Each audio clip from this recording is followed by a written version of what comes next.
ထောင်းလေးထဲမှာဆိုရင်တော့ထောင်းလည်းလွယ်ကူပြီးစားလည်းအရန်ကိုအရသာရှိတယ်တခွားသေးတောင်းချင်ကန်ဆက်လုံနေလာပြီးတော့အမြောက်ဝပေးမယ်ရှူရှူဆဲဆဲနဲ့ချင်ဆက်လေးစားချင်တယ်ဆိုရင်တော့ဗီဒီယိုလေးကိုမကြည့်ခင်နေမှာနောက်တင်ဆက်မဲ့ဗီဒီယိုအသစ်တွေကိုလည်းလက်မလို့ရအောင်လို့ like and share လေးနဲ့ follower လေးနှိပ်သွားပေးပါအောင်လို့တောင်းဆိုချင်ပါတယ်ခင်ဗျာ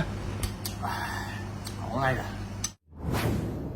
အရင်ဦးဆုံးကြက်သွန်ပြူခွာထားတာလေး3ဦးလောက်ထဲငှုတ်သီး6လီကိုထဲမညက်တညက်လေးထောင်ပေးပါစက်ကြိုက်တယ်ဆိုရင်တော့ညက်နေအောင်ထောင်းလေးပို့ပြီးတော့ဆက်လေးပါပဲအချိုမုတ်လေးအတင်တင်လောက်ထဲမကြိုက်လို့မထည့်ရင်လည်းရပါတယ်အချိုမုတ်ပါတဲ့အထောင်းကပို့အရသာရှိပါတယ်ငှုတ်သီးမျိုးသီးလေးပါအနေတော့2000-3000လောက်ထဲခရမ်းညင်သီးဆိုလို့ရှိရင်တော့ချင်တဲ့ခရမ်းညင်သီးကိုသုံးမယ်ဆိုလို့ရှိရင်ပို့ပြီးတော့အဆင်ပြေပါတယ်ခင်ဗျာအကယ်လို့သာခရမ်းကျွတ်သီးလေးပါကြိုက်တယ်ဆိုရင်ထည့်လို့ရသလိုဂွေးသီးလေးပါကြိုက်တယ်ဆိုလို့ရှိရင်လည်းအနေတော့တအုပ်လောက်ထောင်းထည့်လို့ရပါတယ်ခင်ဗျာတာမြာသီးကိုကြတော့အခုလိုအလုံးလိုက်ကို3ချမ်းလေးချမ်းပြီးတာနဲ့ကျွန်တော်တို့အရည်လေးညစ်တခါတည်းတာမြာသီးအလုံးလိုက်ပါရောထောင်းလေးအနံ့လေးမွေးပြီးတော့စားလို့ကောင်းပါတယ်ခင်ဗျာနောက်ထပ်အချိုအရသာကိုကြတော့ထညက်လေးအတင်းတင်းလောက်ထိုက်ပြီးတော့ထည့်ပါတယ်မရှိဘူးဆိုလို့ရှိရင်တော့တကြားကိုပြောင်းသုံးလို့ရတယ်လို့ထညက်ကပိုအရသာရှိပါတယ်เนาะငန်းငက်ပြာရည်လေးအတင်းတင်းလောက်ထပ်ထည့်ပါမယ်ပြီးရင်တော့ငပိရည်ကျိုးတင်မိုဒီထောင်းလို့ရတဲ့ဟာလေးကိုရွေးပြီးတော့သုံးပါမယ်အားလုံးတမအောင်မွေးပွားဖို့ရှိရင်တော့အပေါ်ငန်းအရသာကိုစိတ်ကြိုက်ပြန်ပြီးတော့ပြုပြင်လို့ရပါတယ်ခင်ဗျာအထောင်းကောင်းလေးနဲ့စားချင်တယ်ဆိုရင်တော့ငပိကောင်းဖို့လည်းအရေးကြီးပါတယ်အရသာလေးကွက်တိဖြစ်ပြီဆိုလို့ရှိရင်တော့ကျွန်တော်တို့တခွားသီးတစ်လုံးထည့်ပေးရမှာဖြစ်ပါတယ်တခွားသီးကိုကြတော့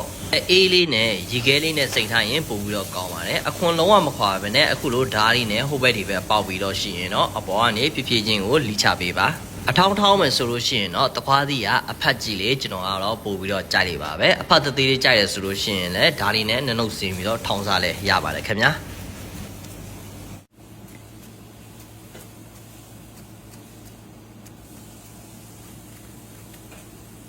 နောက်ထပ်တစားပလာလေးကြတော့ဝက်ဝူချောင်းပြုတ်ထားတာလေးထဲကနန်းချောင်းလေးပါကြိုက်တယ်ဆိုလို့ရှိရင်လည်းအတင်တင်လောက်ထည့်လို့ရပါတယ်နောက်ထပ်အမွှေးကြံကြတော့ကျွန်တော်နန်းနန်းမင်းကိုတုံးထားပါတယ်မကြိုက်ဘူးဆိုလို့ရှိရင်လည်းလုံးဝထည့်ပေးစရာမလိုပါဘူးเนาะထောင်းတဲ့ခါမှာတခွားသီးကအရေးအရမ်းများတဲ့အတွက်ကြောင့်ငပိရီငံပြရီထည့်တဲ့ခါမှာနည်းနည်းလေးတတိထားပါအရေးအရမ်းဆွဲနေမယ်ဆိုလို့ရှိရင်လည်းစားလို့မကောင်းသလိုနည်းနေမယ်ဆိုလို့ရှိရင်လည်းစားလို့အဆင်မပြေပါဘူးเนาะအရသာလေးကိုစိတ်ကြိုက်ဖြစ်သွားပြီဆိုလို့ရှိရင်တော့စာမဲပကံလေးထဲမှာထည့်လို့ရပါပြီသူ့ကိုဘာလေးနဲ့တွဲစားရန်လိုက်လဲဆိုလို့ရှိရင်တော့ချက်ကင်ဝက်ကင်ကြက်ကြော်ဝတ်သားကြော်တို့နဲ့ဆိုလို့ရှိရင်အရန်ဟိုမှာလိုက်ဖက်ပါတယ်ဒီနေ့မှာတော့အရန်ဟိုမှာလွယ်ကူရိုးရှင်းတဲ့တခွားသီးထောင်းလေးလိုက်ပြီးတော့ထောင်စားကြည့်နော်နောက်ထပ်ဗီဒီယိုတစ်မှာကျွန်တော်တို့ထပ်ပြီးတော့တွေ့ပါမယ်ခင်ဗျာစားကြပါဦးဗျာချင်းလေးနဲ့ဆက်ဆက်လေးတခွားသီးတော့ကြက်ကြော်လေးနဲ့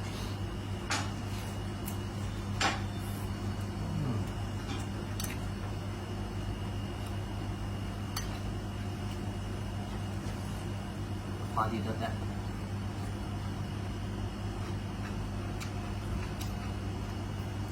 ကဲပေါင်ကြော်ကြတော့ဘေးအရင်ညီမလေးပေးလာ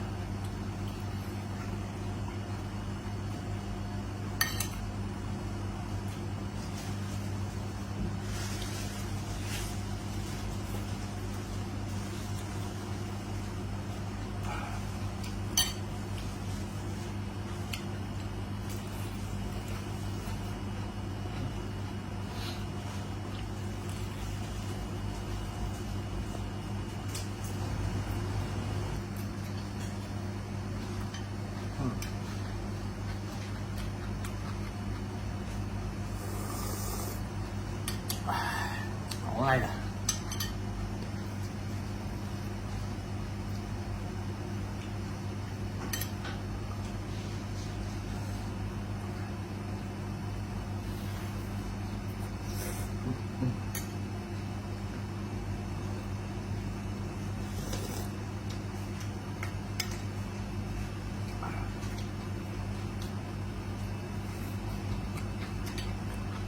这个光。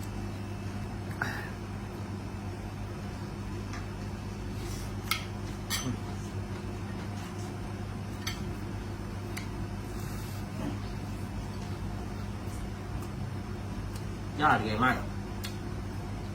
စင်စထောင်းနေဆက်ကြိုက်တယ်ဆိုရင်တော့မြို့ပြည်ကလည်းနိုင်တယ်ပေါ့နော်တော်ရောပူနေဘူးကဲစားရအောင်မယ်နော်လိုက်ပြီးတော့ထောင်းကြည့်ကြည့်ပါအရင်ကောင်းတဲ့ခွားကြီးထောင်းလေး နောက်ထပ်ဗီဒီယိုတင်မှာကျွန်တော်တို့ထပ်ပြီးတော့တွေ့ပါမယ် bye bye ဗီဒီယိုလေးတွေကိုကြိုက်နေတဲ့ဆိုရင်တော့ like and share နဲ့ follow လေးပါနှိပ်တော့ပြီနောက်ဆိုချင်